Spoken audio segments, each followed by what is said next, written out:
It was a gun. I'm not voting. If we want to build our nation. The problem with the Somalians. Just want to experience something else than a black man. Move on, move Can't be forward. like a horse with blinkers on. Honestly say, I was about to have Corrupt sex and then I pulled crap, up. but it's nice.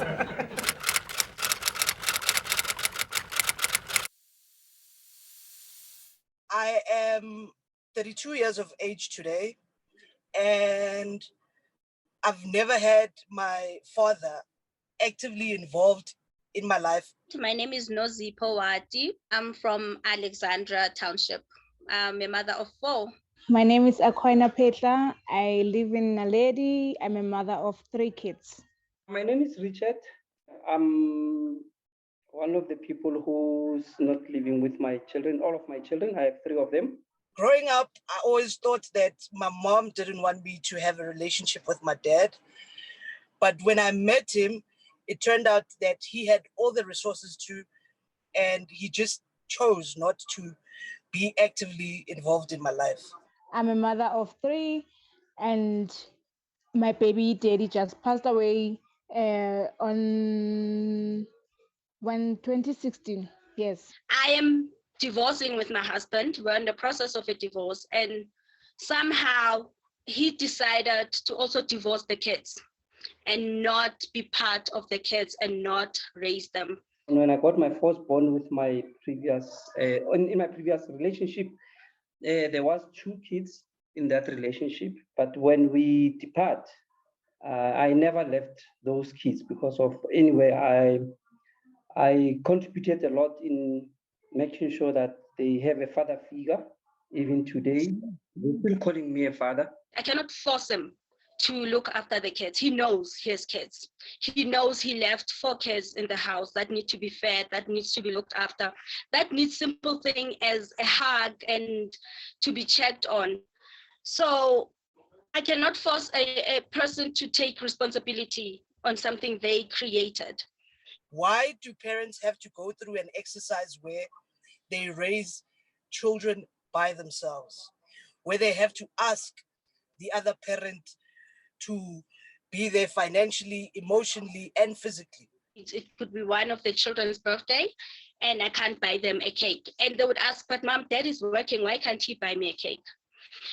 And you have to explain, why is daddy not buying that child a cake?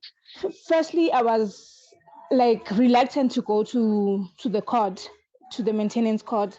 But then I decided why not to, because of his working and he has another child outside, and that child was being maintained every time. As sad as it is, it's ununderstandable when, if we were in love and we're no longer in love, what does that love have to do with the kids? Because the kids are not, it was not the similar love. If you love your kids, you don't love them the same as you love your spouse or your partner. So it is something that is emotionally draining, and it is unfair, and it is financially draining. The sad part was that my kids would also question why our daddy is not present, why is he not calling us or trying to check on us. You come up with excuses. If you're a woman, you try your level best just to cover those loopholes that the kids should always be happy. I didn't want to say they are not my kids. And then I found them in the relationship, and then, but I have the kids because of my daughter is their siblings. I said, no, if my daughter is happy and I'm happy, and then they are my children as well. And then I support all of them.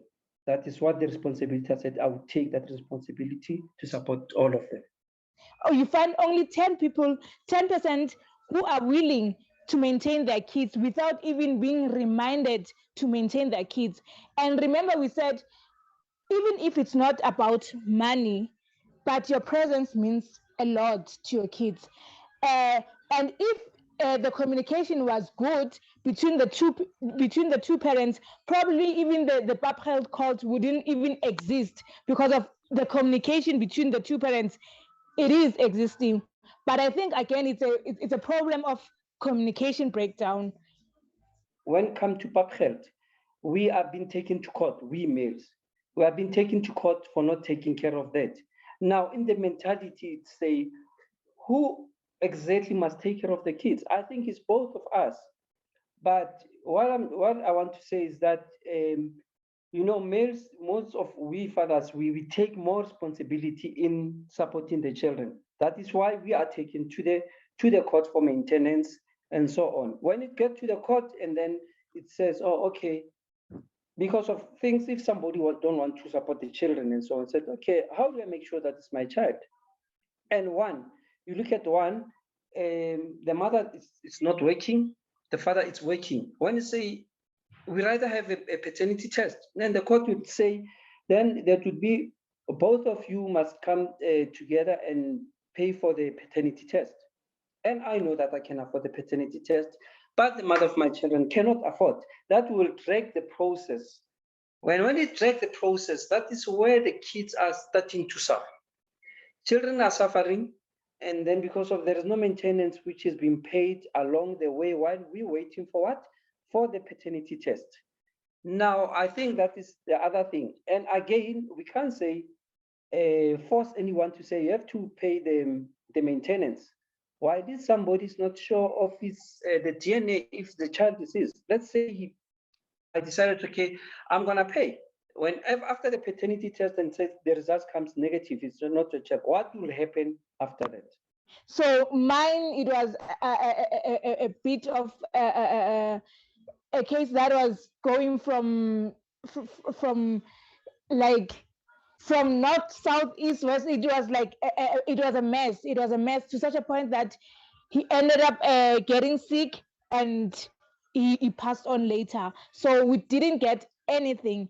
Even after when he passed away, I'm still in a process where me and the other lady supposed to share things for our kids, but it's so strenuous. You hear women complaining about this, you hear women crying about this. Then those who have the energy and the effort, they go to court, they do the maintenance thing, they do that. But then the father end up despising the kids even further for forcing him to maintain the kids. I don't know how others deal with it, but I dealt with it with just, let him be. And I was raised by a brave woman who didn't depend on a man to raise us, and she raised lots of us, and she was a foster mother to us, and she raised us. And we grew up to be where I am today. And I think I can do it too. I can raise my kids because that woman raised me with so much effort and so much energy. And she didn't have to run after a man to look after us.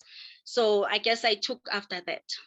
With us mothers, it is in our nature to be it's easy for us to be a parent to your child. Probably if a man had sessions of parenting, probably we wouldn't have this problem in our society that the fathers are not maintaining their kids. It just became a longer process and something that I decided to let go when it came to the fact that the DNA thing, now we must do DNA. I must spend more money that I don't have. And my kids must go hungry because I must source out money to pay for DNA of children that they were his kids when we were married. Now, when we were married and happy. Now that he's found another woman and he doesn't want to be part of the marriage and we're going through a divorce, they're no longer his kids. I think the communication, as Akwaya said, the communication is very key. Firstly, I will tell you the anger between the two parties. That is where it makes us arrive to the Papgeld court.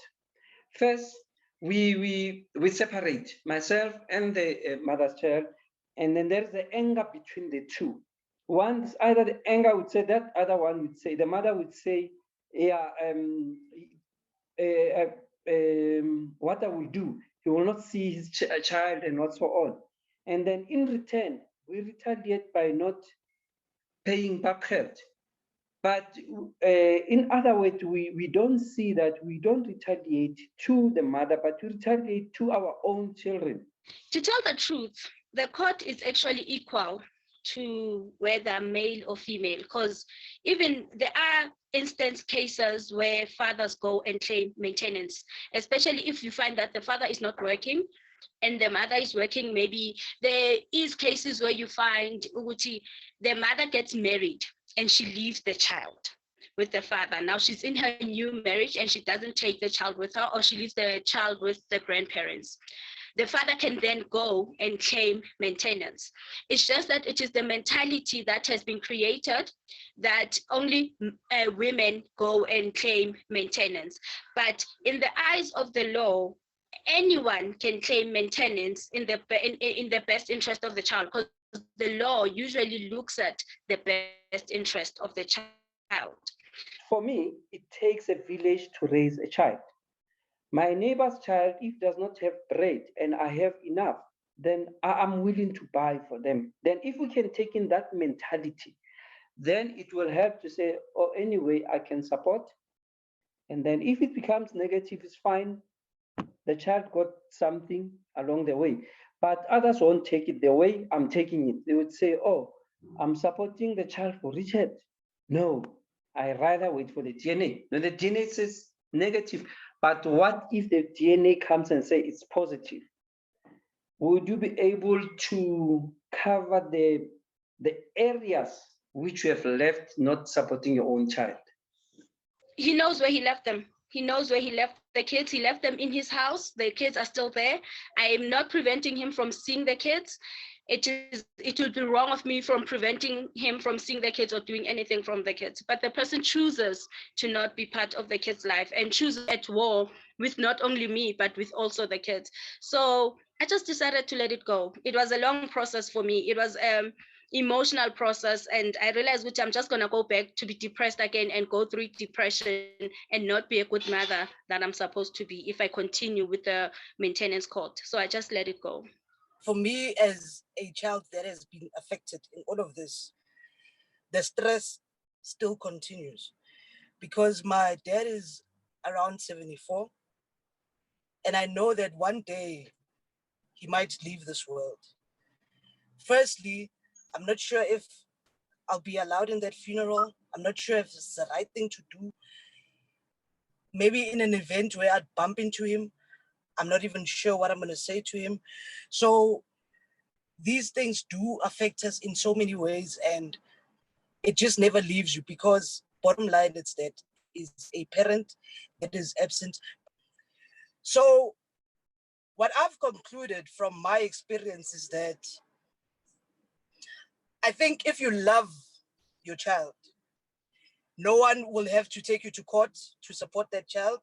No one will actually even tell you to be actively involved in their lives. You'll know what to do and you play that vital role. My dream is to have all my children living with me, because I only live with two, living with the third one, and so that they can have a happy life, but to have them to go wherever they want to, whether back to their mother or to me and so on. But as long as my children are so happy, that is my dream. My dream would be for my children to have a relationship with their father, because right now they're still young, they're growing.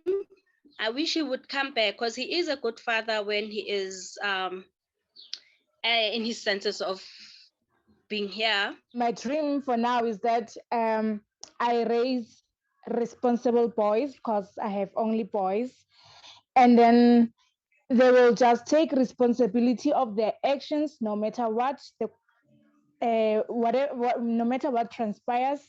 They just have to man up and be there for their kids. And I pray and hope that everything I taught them, they will carry it till they become parents. My dream is to wake up in a society where no parent should be reminded to be financially, emotionally, and physically involved in their child's life. Yeah, Z, you should ever sit and talk with people, or else take a walk and create a straight talk. Talk what is nice, it will make you feel stronger. Listen what is right and say what is wrong. You should ever sit and talk with people, or else take a walk and create a straight talk. Talk what is nice, it will make you feel stronger. Listen what is right and say what is wrong.